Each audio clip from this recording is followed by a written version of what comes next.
Hello and welcome to another Belmont Middle and High School Building Committee video update. My name is Diane Miller. I'm a member of the Building Committee, and I am here today with our chair, Bill Lovallo, and with our now former superintendent, John Phelan. John is also a member of the Building Committee and has been since the very beginning back in 2016, 7.5 years ago. It's been quite a journey, and we are standing here today in the now finished middle school space. So very exciting, especially for these two gentlemen who really poured their hearts into this project over the past 7.5 years. So we are in a completed space, and today is the first day that middle school teachers are moving in to their classrooms. And so there's a lot of excitement going on and maybe even some background noise while we're filming this. But it's all very exciting. And today we are going to be talking about the middle schoolers starting and what that is going to look like for this school year. And then also going forward in the upcoming years, what's next for the rest of the district. So before we get into all of that, I think it makes sense to start off talking about the vision, because way back in 2016, we started out with a high school. We were going to build 9 through 12, right? And then it kind of morphed into a middle and high school, starting with 7th grade. So maybe, Bill, you can walk us through how we got there? Certainly. So Belmont was excited in 2016 to be brought into the grant program with the MSBA, our partner, the state agency that's partially funding the design and construction of this project. And to them and to us, it was a 9 through 12 school. Here we're standing in a 7 through 12 school. Great solution, but we knew early on that there were challenges within the district, student population growth and so forth. So John, this is where you came in with your leadership skills and starting to realize that let's take this, can we take this project? First question to MSBA, can we take this project and make it into something different? How did that conversation go? So the conversation went great. The MSBA was a great partner for the town of Belmont, working with the state to get reimbursement for some different options that we explored for the town. If you can remember, in 2016, our enrollment was burgeoning at every level of the district. And the town was really pressed on trying to come up with a creative idea that could rearrange and reorganize and reconfigure the district to support all levels of the district, not just the high school. So the town, very thankfully to the creativity of people like Bill and others in the state, allowed us to make a 7 through 12 building that was really unique. We really did a great job of negotiating and talking and letting them know what we needed. Before we did that with the MSBA, we went to the community. We asked the community, how can we use this building differently? What would be great for the town to have? And we evaluated every grade level of the district. What do we need at the K to 5 level? What do we need at the middle school level? We looked at different models. We looked at 9 through 12, 8 through 12, 7 through 12. We even talked about an integrated preschool here in this building. All was intentfully thought about in order to make this an efficient project for the town, for the taxpayer, and also to organize the school district in a very unique way. Having a 7 through 12 school at the end of the day is really a great model. It's almost a private school model that folks like to really look at and see how this can be effective for students. And so after all that work with the community educators and the committee, the 7 through 12 model was chosen, and it was a great choice by the town. And reinforcing this, that the state committed to the same funding rate for the 6th grades versus the 4 grades. So we actually we ended up with more from the state for a larger school, obviously, but the taxpayer burden stayed at the same percentage. It was interesting because there were several towns going through same models when we went through it here in Belmont that are close to us, and their buildings cost the same amount for a 9 through 12 school as ours did for a 7 through 12 school. So talk about efficiency and effectiveness in the use of good taxpayer dollars and state dollars to get the best bang for the buck, and I think Belmont really achieved that with the 7 through 12 school.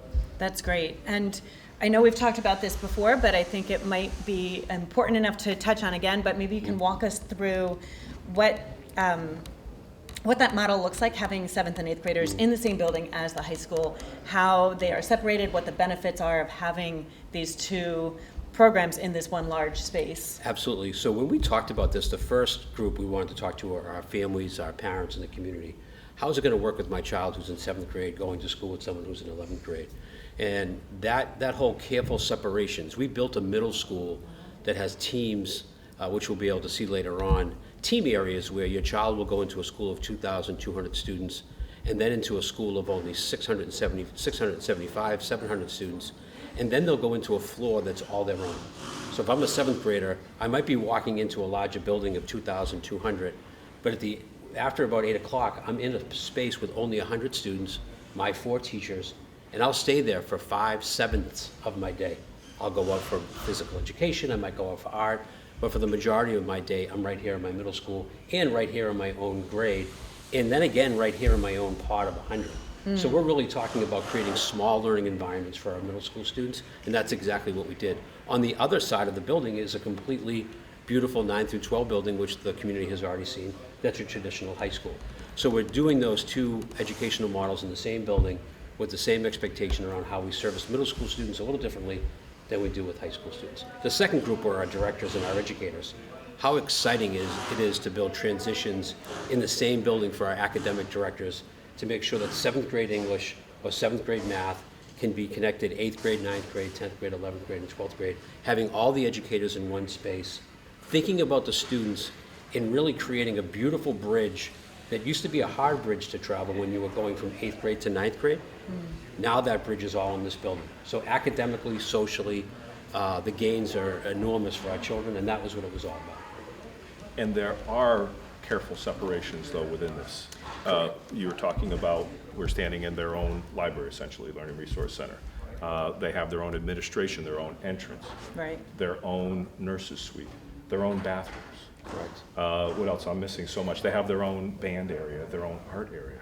Right. They have their own lockers within. And it really does feel very different in this space too. It feels more like a middle school. It feels smaller. It feels more intimate, more cozy. Yeah.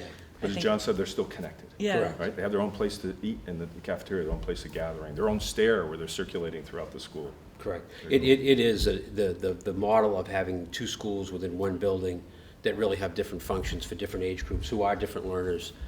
All the separations, the careful separations have been really thought of.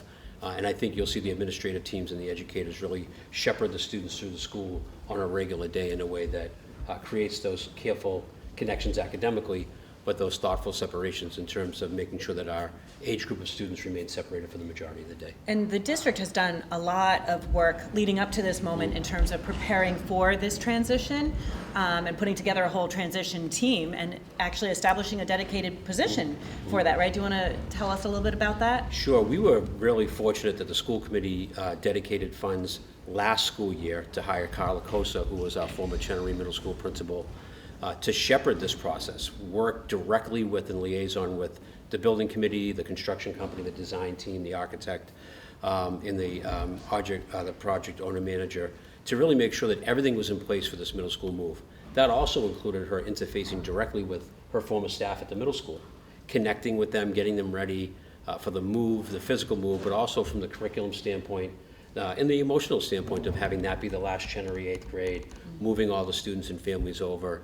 So there has been a lot of work done from a curriculum standpoint, an organizational standpoint, and also just a building committee and school department interface standpoint to be here today where this building is completed on time, on budget, and ready for September of 2023.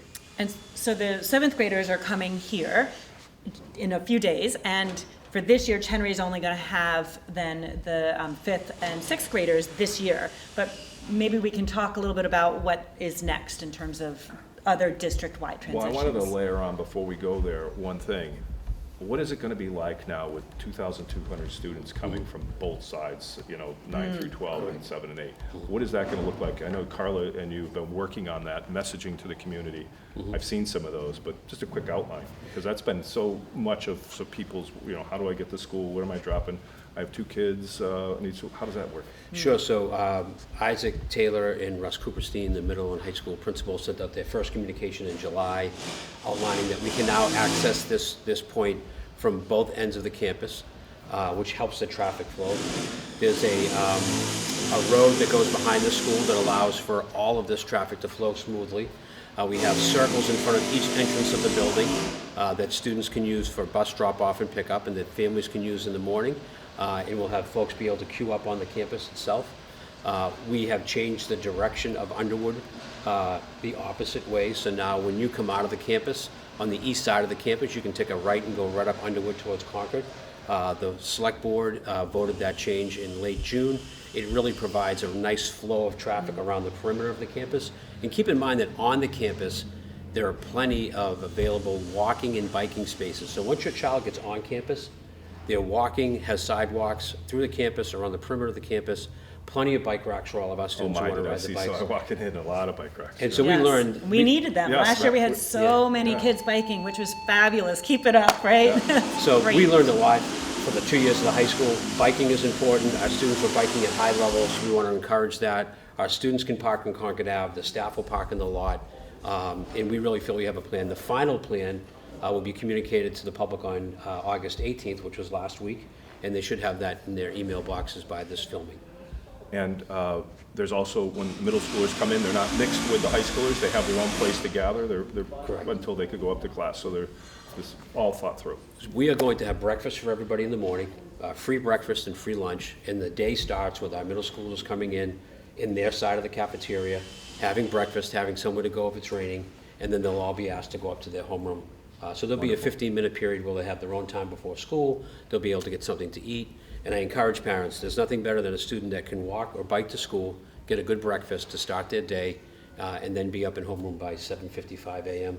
It'll be a great start, and they are separated from the high school, 2 separate entrances. The students will come in at different spaces. So now Great. what happened? So Right, I now, wanted to get that- Chenery yeah. and beyond. So Chenery and beyond, the next part of this process has really already started. We've been meeting with 4th and 5th grade staff and 4th and 5th grade parents through the 2022-23 school year. This committee met, we call it the Q Committee. Started meeting, it was a group of parents that was led by I'm going to interrupt you Colin because I had to ask this the other day. Yeah. Q, which is C-U-E, right. Chenery Upper Elementary. That's correct. So I that building is apologize. now what they are calling the Q. I think Jamie had mentioned that, and I'm like, what's the Q? So, yep, that's correct. The Q is the Chenery Upper Elementary School, and that it will be an upper elementary school. We've met with the staff in one committee of work. We've met with the families in one committee of work, both led by Carla Cosa, to really talk about the values and the culture and climate that we want to make sure we have in that building.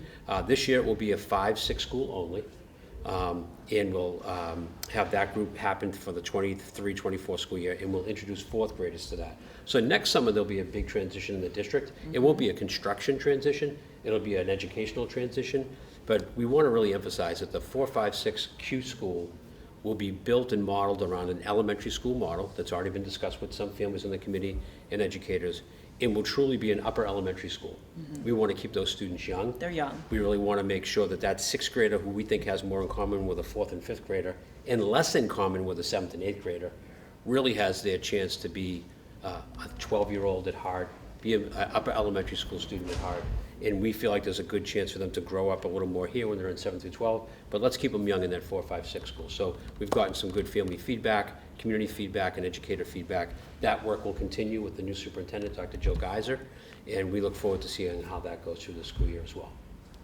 Well, John, and you could tell, Diane, John's been the leader in all of these discussions. And I can't thank you enough for positioning Belmont for the next generation and leadership in the way we have our children first in the district, right? And everything we're doing is to make things better for them. 9+ years in Belmont with your stamp on it, John. I can't thank you enough. You've been a great partner. I wish you all the best in your retirement. As you said, we have a new superintendent, but you left your mark on Belmont, so thank you very much. Yes. Thank for you. sure. I can't thank the town enough, the educators, all the people that volunteer for committees like the building committee and the warrant committee and school committee and select board. As I said many times, Belmont is the town of homes, but it's really the town of volunteers. This town runs on the community getting involved, doing positive things in the community, and the schools have benefited greatly by the leadership of you and Pat, Bill, on the building committee, and folks like you, Diane, who volunteer. But I think the town is very well structured for the next 50 years, and we're excited for the children and the community of Belmont, and nothing but good things moving forward. And John, we're going to invite you back for the next few years just to see what that queue looks like. And how this is all be you're great. for me. You're gonna, Yeah. yeah. So I think we're the gonna Q, miss you. this beautiful building is beautiful, but I think that 4, 5, 6 school That could be the sounds best like place fun. to work. It'll be a lot of fun to work. Right. The good for the parents, good for the students, and again, very thankful to our educators as well. So thank you both very much for your 7.5 years of volunteering while we made this go from concept to the building that we stand in right now. So thank you. Wonderful, and also thank you to our viewers. We are going to have another video update coming soon. Next up, we're going to be outside on the playing fields. I think that will be another be fun. exciting conversation. Yes. Thank you very much for joining us. This has been a Belmont Middle and High School video update.